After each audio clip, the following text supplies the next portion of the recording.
Migliaia di palloncini che colorano il cielo di Treviso a chiusura di una giornata che ha portato tantissimi trevigiani all'ormai tradizionale appuntamento con la marcia dell'Advar. Un corteo festoso e coloratissimo con le maggiorette e la banda, quello che ha attraversato la città di Treviso, partenza da piazzale Burchi e Lati, arrivo alla Casa dei Gelsi per sostenere l'attività dell'associazione che da oltre 30 anni accompagna i malati e le loro famiglie nell'ultima fase della vita.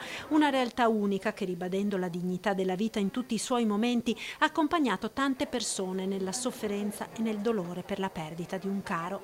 Tutto grazie al contributo e alla solidarietà dei cittadini che hanno sempre risposto all'appello. Qui faccio l'appello che tutta la cittadinanza e la comunità continui ad essere accanto a noi proprio per continuare a migliorare i nostri servizi e a continuare a portarli avanti. Advar è una realtà che sta crescendo grazie alla generosità dei cittadini, grazie ovviamente al grande cuore di Anna Mancini, degli operatori, dei volontari, ma noi vogliamo che continui a crescere, quindi il sostegno da parte dei cittadini è fondamentale, perché proviamo ad immaginare una Treviso senza Advar, quanti problemi in più ci sarebbero. Ed anche quest'anno i trevigiani hanno dimostrato la propria solidarietà all'Advar.